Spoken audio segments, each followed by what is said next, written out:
우리가 세상에서 그리스도인답게 살아야 한다는 것을 말해줍니다.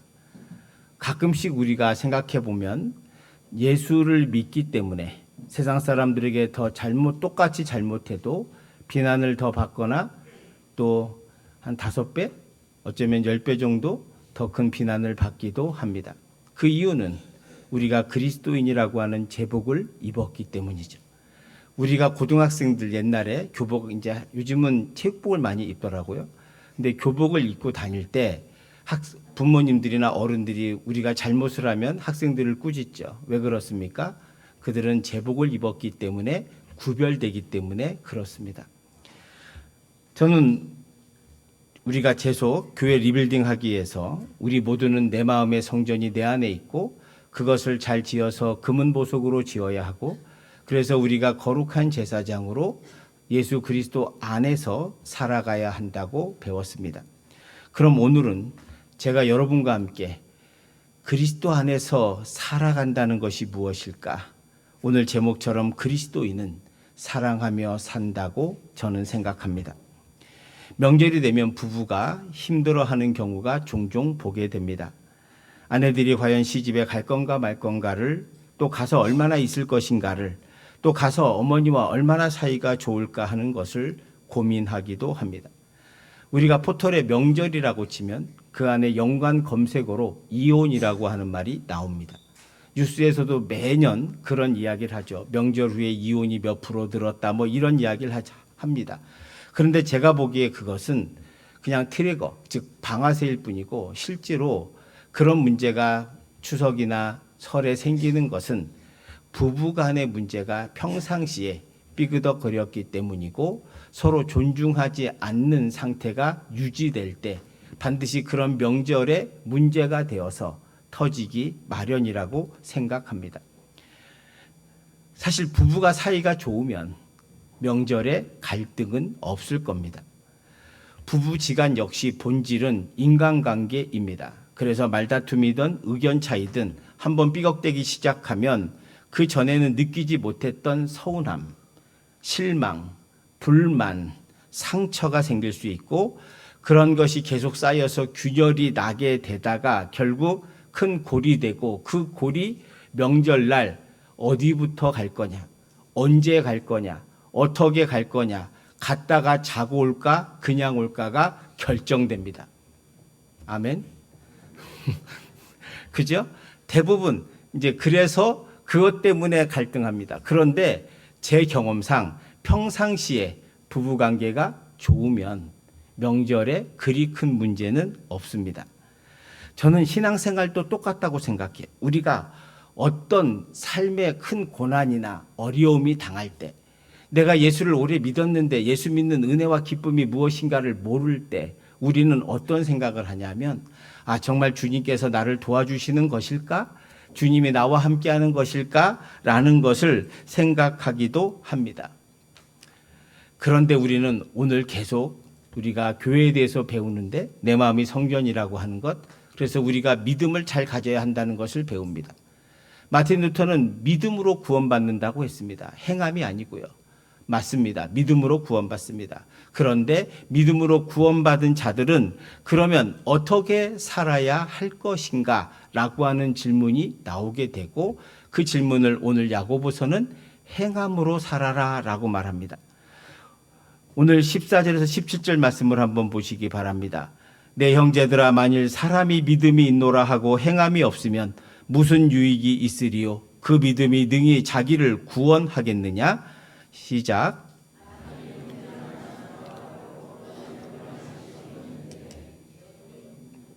덥게 하라 배부르게 하라 하며 그 몸에 쓸 것을 주지 아니하면 무슨 유익이 있으리요? 이와 같이 행함이 없는 믿음은 그 자체가 죽은 것이라. 그러니까 지금 야고보 사도는 믿음이 있다고 자랑하는, 그 당시에 야고보가 보기에 그 교회들이 믿음이 있다고 자랑하고 나는 잘 믿어 라고 이렇게 자랑하지만 진짜 믿음이 뭔지 아냐. 진짜 믿음은 행함으로 드러나야 한다고 말씀하고 있습니다. 그러면 여러분, 행함이 무엇일까요? 오늘의 핵심은 여기에 있습니다. 행함을 앞으로 야고보서를 읽을 때 행함이라고 하는 단어를 이 단어로 바꿔보세요. 그것은 사랑이란 단어로 바꾸셔야 합니다. 믿음이 있다고 하면서 사랑이 없으면 그것은 아무것도 아닙니다. 우리의 믿음의 행함으로 나타날 때는 반드시 사랑하는 마음이 동반되기 때문입니다. 그래서 오늘 본문의 행함을 사랑으로 다 바꿔보세요. 사랑이 없는 믿음은 그 자체가 죽은 것이다. 이렇게 읽어보면 행함이 곧 사랑이라는 사실을 알게 됩니다. 왜 그래요? 예수님도 하나님이 우리를 사랑한다고 말했잖아요. 근데 그 사랑의 증거가 뭐예요? 내가 너 사랑해 라고 하면서 아무것도 안 해주면 그건 사랑하는 것이 아니잖아요. 하나님이 우리를 사랑해 라고 말씀하셨고 그 사랑의 행동이 뭡니까? 바로 이 땅에 당신이 예수 그리스도 예수의 몸을 입으시고 이 땅에 오셔서 십자가에 달려 죽으시기까지 내가 너를 사랑한다고 보여주셨단 말이에요. 그게 증거이죠. 그래서 사도 바울은 십자가에서 죽기까지 하나님께서 그 사랑을 확증했다고 말씀하고 있습니다. 그러니까 주님은 하나님께서는 우리를 사랑한다고 말만 하지 아니하시고 우리를 십자가를 통해서 당신이 십자가에서 죽으심으로 말미암아 우리로 하여금 이제 너는 죄 없어. 이제 너는 내 자녀야. 이제 너는 나의 사랑하는 아들이야, 딸이야 라고 말씀해 주셨단 말이에요. 그것을 믿음으로 사랑으로 증거해 주셨다는 것입니다.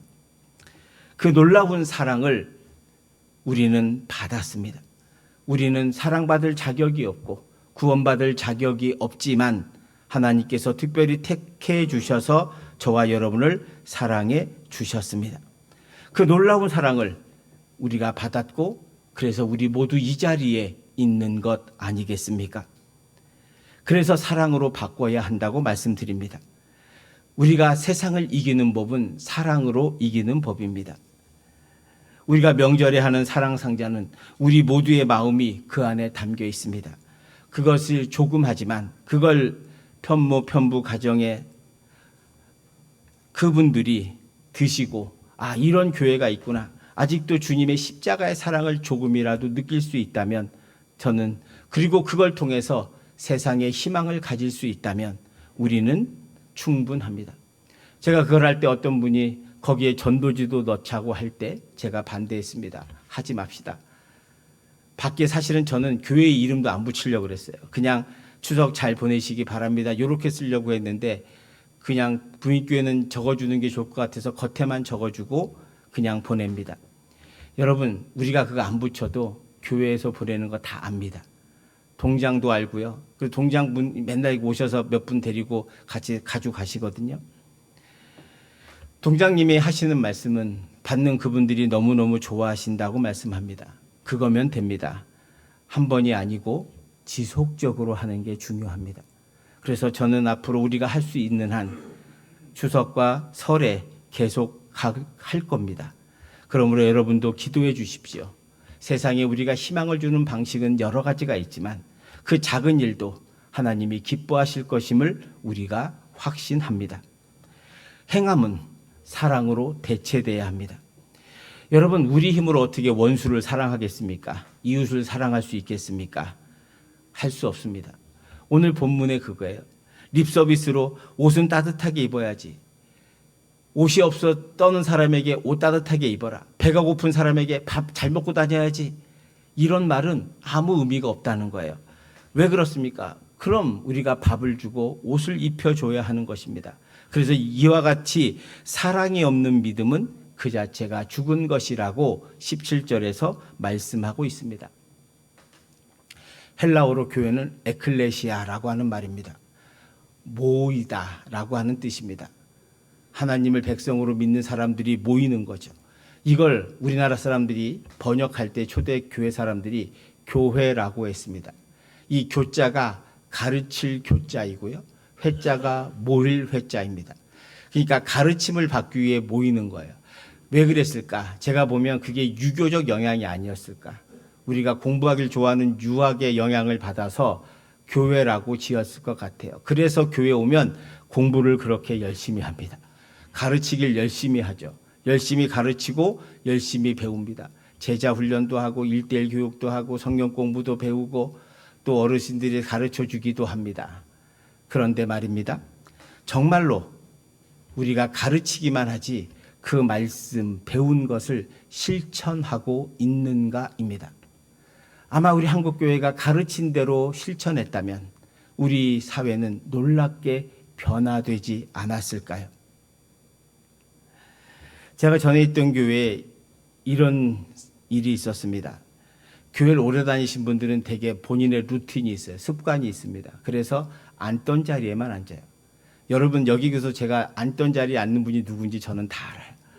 여러분 자리는 지정석과 같습니다.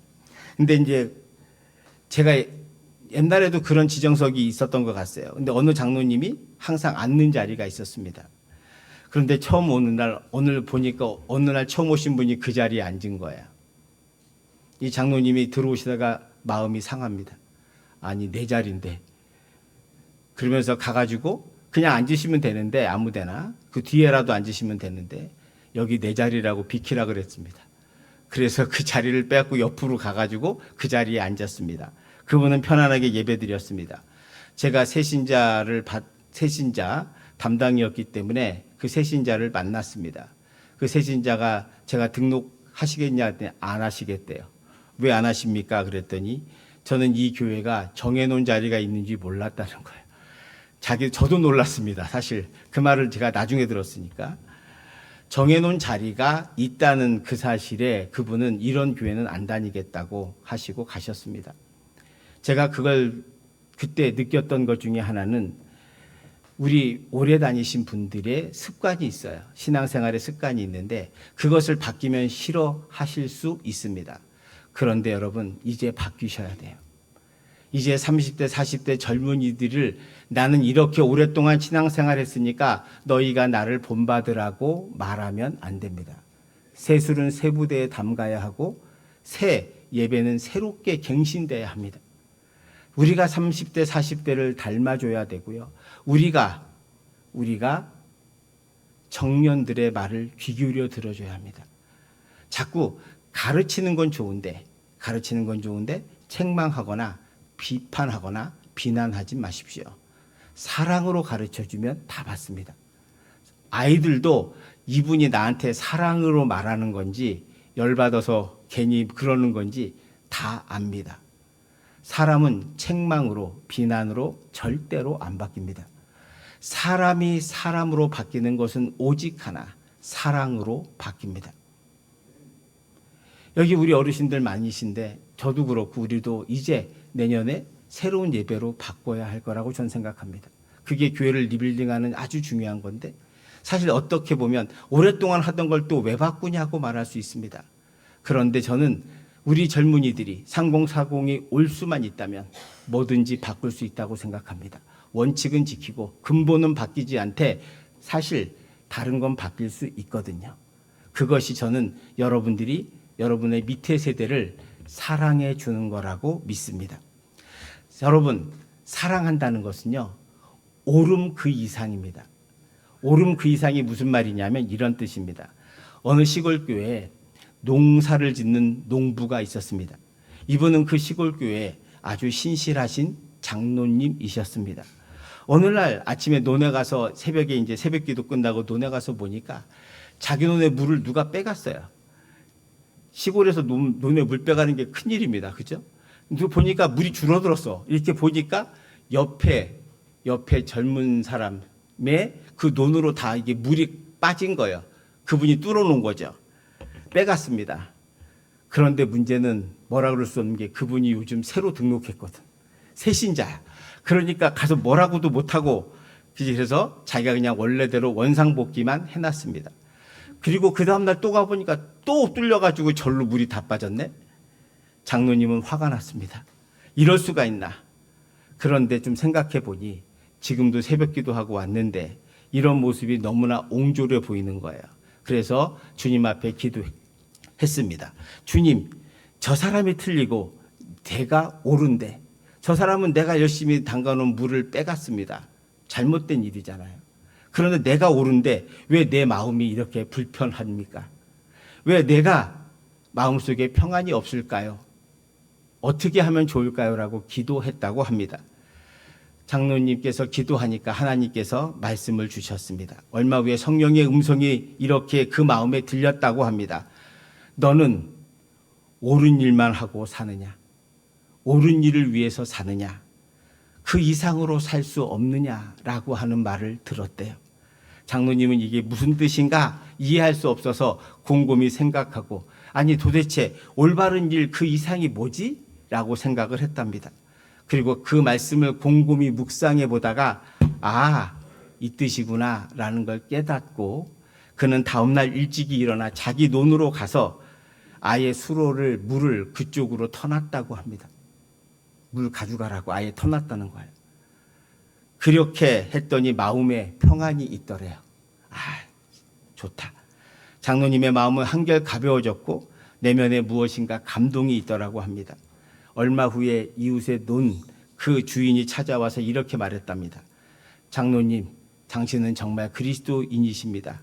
제가 몰래 빼냈는데 아예 물기를 터주시니 제가 그걸 보고 예수를 진짜 믿기로 했습니다. 라고 했다는 거예요. 여러분, 내가 옳다고 해서 그것이 정답이 아닙니다. 사랑은 그 옳음 이상입니다. 분명히 그 장로님이 옳아요. 그런데 왜 희생하면서 물을 줍니까? 사랑은 그 옳음 이상이기 때문에 그렇습니다. 우리가 주님과 복음을 위해 자신의 기득권이나 권리를 포기할 때 사람들은 감동하기 시작합니다. 이것이 기독교라고 저는 생각합니다. 만일 장로님이 그 사람을 불러서 너 왜 내 논에 물대? 라고 했다면 싸움밖에 더 되겠습니까? 그리고 그 사람이 새신자가 교회를 나오겠습니까? 그래, 너나 잘하라, 너나 잘 살아라, 이렇게 할 겁니다. 진정한 행함은 내가 옳은 일, 내가 맞아, 그래서 나는 이걸 해야 돼 라는 것 이상의 일이라고 하는 거예요. 그래서 사랑의 마음을 가져야 우리는 진정으로 행할 수 있다는 뜻입니다. 가족들도 마찬가지죠. 가족이고 친척이고 형제 자매이다 보면 자신도 모르게 상처를 입고 주기도 합니다. 가족이 모이면 재산 문제로 누구는 부엌일을 하는데 첫째 며느리는 전날부터 와서 열심히 하는데 둘째는 그 다음날 아침에 오고 막내는 아예 오후에 잠깐 와서 아유 바빠요 그리고 가고 밥만 먹고 가더라. 화가 목구멍까지 치밀어 오를 때 이 말을 기억하십시오. 나는 그리스도인이다. 옳음 그 이상을 나는 행한다. 아멘. 행하시길 축원드립니다. 저는 제일 싫은 게 뭐냐? 세상은 철저하게 기브 앤 테이크입니다. 네가 나한테 이만큼 주면 나도 그만큼 줄게. 여러분, 이걸 우리가 행하면 우리는 반드시 실패합니다. 세상 사람들 모두가 그렇게 살기 때문이죠. 세상 사람들이 감동받는 것은 기브 앤 테이크가 아니라 그가 50을 줄 때 나는 80을 100을 주는 겁니다. 논에 물을 몰래 빼갈 때 아예 물기를 터주는 겁니다. 나는 힘들죠. 그러나 그걸 통해서 예수 믿는 사람은 저렇게 사는구나 라는 것을 알게 됩니다. 여러분이 며느리로서 집에서 일할 때 나만 일한다고 생각하지 마시고 내가 이렇게 열심히 일할 수 있음을 감사하시기 바랍니다. 아멘이 없네요. 아멘 하시기를 축원드립니다. 그리고 시아버지나 시어머니나 여기 시어머니 많이 계신데 여러분, 절대 여러분이 옛날에 겪었던 그 시절을 머릿속에서 지우십시오. 시대는 바뀌었습니다. 여러분, 여자로서 내가 시어머니한테 고생하고 정말 며느리로 구박받던 그 시절이 끝나고 이제 내 며느리가 행복할 수 있다면, 편할 수 있다면 이것이 얼마나 놀라운 일인가 감사하시기 바랍니다. 아멘. 나는 옛날에 이렇게 당했는데 우리 며느리는 와서 하지도 않아요. 종종 저한테 그 말씀 하시잖아요. 그건 여러분이 한 걸로 족하세요. 우리 다음 세대는 우리보다 고생하지 않고 행복하게 사는 것이 은혜잖아요. 얼마나 좋아요. 다만 며느리가 좀 부족해도 여러분은 사랑해 주세요. 어른이니까. 어떻게 해요? 옳고 그름의 문제가 아니라 나한테 50밖에 안 하면 여러분은 100을 하시기를 축원드립니다. 그러면 반드시 우리 어머니가 교회 다니시는 어머니가 정말 예수 믿는 집안은 다르구나 이런 말을 들을 수 있게 되기를 축원드립니다. 사랑은 옳음 그 이상입니다.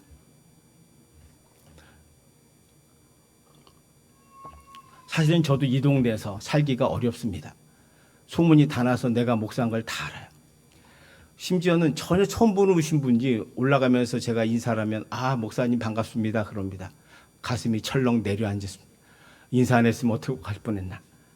그래서 저는 지하에도 며칠 전에 제가 지하에 분명히 제가 먼저 자리를 보고 들어갔는데 뒤에서 확 들어오시고 앉더라고요. 그래서 잘하셨습니다 그러고 전 갔습니다. 왜? 안 싸웁니다. 옳은 건 내가 옳지만 그건 아무 의미 없습니다. 그렇다고 내가 먼저 왔으니 나오시오라고 하면 뭐라 그러겠어요? 저거 목사라고 저러고 그 소리 분명히 할 거란 말이죠. 그래서 저는 아예 싸우지 않습니다. 그래서 저는 양보합니다. 모든 일에. 왜? 그게 그리스도인이기 때문이죠. 작은 일이지만 옳고 그름의 문제가 아니에요. 여러분 세상의 사람들 보세요. 다 자기가 옳다고 생각해요. 그래서 싸우잖아요. 법정에 가고 판사하고 맨 싸워요. 우리나라는 재판을 해도 거기에 굴복을 안 해요. 대법원을 가도 굴복하지 않습니다. 왜? 자기는 다 옳다고 생각하거든. 그런 분들하고 우리가 싸우는 것은 옳고 그름을 따지는 데는 아무런 의미가 없습니다. 물론 우리는 옳은 행위를 해야 하지만 사랑은 그 옳음 위에 그 이상의 것이다 라고 하는 것입니다. 부모님이 시부모님이 재산이 많아서 잘하는 것은 아무런 의미가 없습니다. 그거는 이미 눈이 다른 데가 있기 때문이죠. 부모님이 돈이 있거나 없거나 내 사랑하는 남편의 어머니이고 아버지이기 때문에 사랑해 주는 것이고 내 아내의 어머니이고 아버지이기 때문에 내가 최선을 다하는 거예요. 그것이 옳음 그 이상입니다. 그렇게 살 때 우리 그리스도인들은 행함이 있는 믿음이 되고 그 믿음을 증거할 수 있게 됩니다. 오늘 본문에 보면 아브라함의 이야기를 들고 있어요. 21절 24절을 한번 보시기 바랍니다. 우리 조상 아브라함이 그 아들 이삭을 제단에 바칠 때 행함으로 의롭다 하심을 받은 것이 아니냐?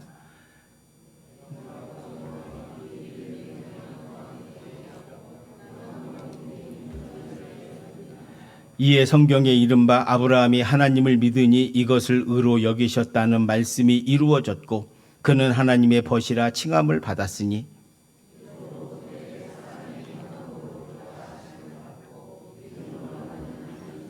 아멘.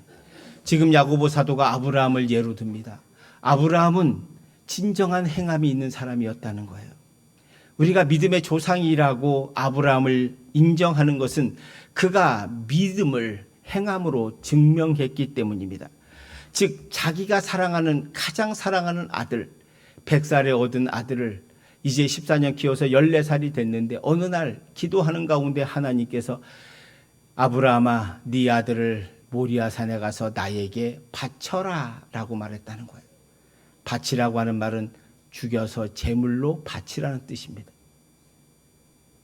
성경에 보면 아브라함이 그 말씀에 순종해서 아들에게 나무를 지우고 모리아 산에 올라갑니다. 나 같으면 아니 하나님 어찌 그럴 수 있습니까? 아니 100살에 겨우 아들 하나 줘놓고 이제 그 아들 이제 14살 키워서 좀 다 키웠는데 이걸 달라고 하시니 어떡합니까? 하나님 말 됩니까? 차라리 날 데려가세요. 저라면 그렇게 말할 것 같아요. 여러분은 어떻게 할 것 같아요? 도망갑니까? 저는 그렇게 말할 것 같아요. 그런데 아브라함은 그렇게 말하지 않아요. 순종합니다. 왜 그랬을까?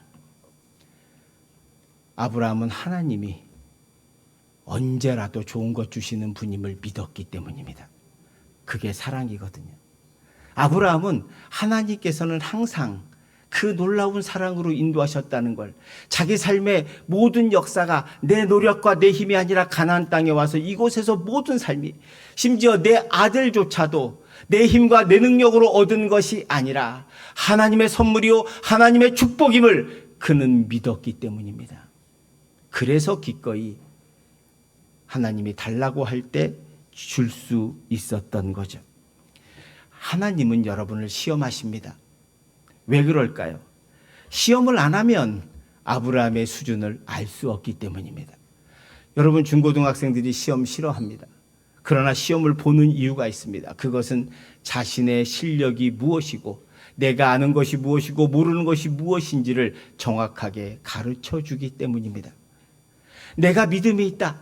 내가 믿음이 있다는 걸 여러분 누가 알아주고 여러분이 어떻게 압니까? 사도 바울은 고린도후서 13장 5절에서 이렇게 말합니다.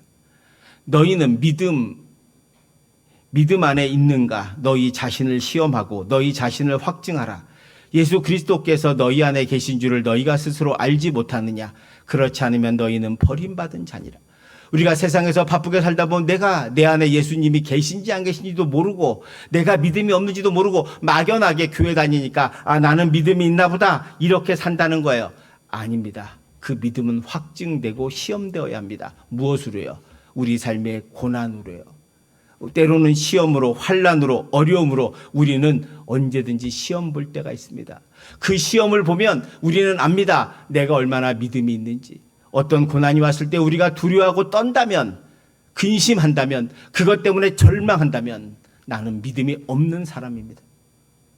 믿음이 있는 사람은 그럴 때 하나님 감사합니다. 이 고난도 이길 수 있고 이 고난도 주님께서 나와 함께 해주시고 나에게 좋은 거 주시는 분임을 내가 믿습니다. 이 고난도 받겠습니다. 라고 하는 사람은 그 고난을 받아들이는 순간 그 고난은 아무것도 아닌 게 됩니다. 우리는 매 삶 속에서 시험의 현장 속에 살아갑니다. 세상에 살아갈 때 여러분 힘드시잖아요. 세상에 많은 사람들, 인간관계의 어려움, 또 직장에서의 어려움, 생업에서 내 마음대로 안 될 때 어렵고 힘들고 고통스럽게 있습니다. 그런데 여러분 이거 믿으세요. 하나님은 나에게 좋은 것 주시는 분이다. 하나님은 많은 사람 가운데 나를 택하셨고 나를 자녀 삼아 주셨다. 그래서 나는 주님이 택한 자녀요, 주의 백성이다. 그래서 내가 어떤 고난 속에서도 이길 수 있고 주님은 이 고난을 넘어서 나에게 은혜와 복을 주실 거다. 이렇게 믿으시기를 축원드립니다. 그럴 때 우리는 그 시험을 이기고 이 땅에서 참된 그리스도인으로 살아갈 수 있습니다. 사랑하는 성도 여러분, 세상의 뉴스와 말에 귀 기울이지 마세요. 우리는 그리스도인입니다. 우리는 옳음 그 이상을 하는 사람들입니다. 베풀고 그렇게 선을 행하고 사랑하며 살아갈 때 여러분 하나님은 여러분을 거저 내버려 두지 아니하십니다. 그에게 진정한 사랑과 은혜와 기쁨과 복을 내리워 주실 줄 믿습니다. 그래서 여러분들을 통해서 이 추석이 여러분의 가정에 여러분이 만나는 모든 친척과 형제 자매들에게 은혜가 되고 사랑이 전달되고 복이 펴져서 그리스도인답게 하나님 영광 돌릴 때 우리 모두가 행복하고 복된 추석을 맞이하며 일상의 삶 속에서 하나님의 은혜를 경험하게 될 줄 믿습니다. 그런 축복된 삶을 살아갑시다. 그리스도인은 사랑으로 삽니다. 기도합시다. 사랑의 하나님, 우리가 사랑으로 살아야 한다는 것을 깨닫게 하여 주심을 감사합니다. 우리가 주님을 믿었을진데 주님께서 우리에게 좋은 것 주시는 분임을 확신합니다. 이제 우리가 그 믿음을 가지고 세상에 나아가 사랑하며 살기를 원합니다. 먼저 우리가 만나는 형제 자매들을, 친척들을 사랑하게 하여 주시옵시고 오름 그 이전에 더 큰 은혜로 더 큰 사랑으로 사랑할 수 있도록 도와주시옵소서.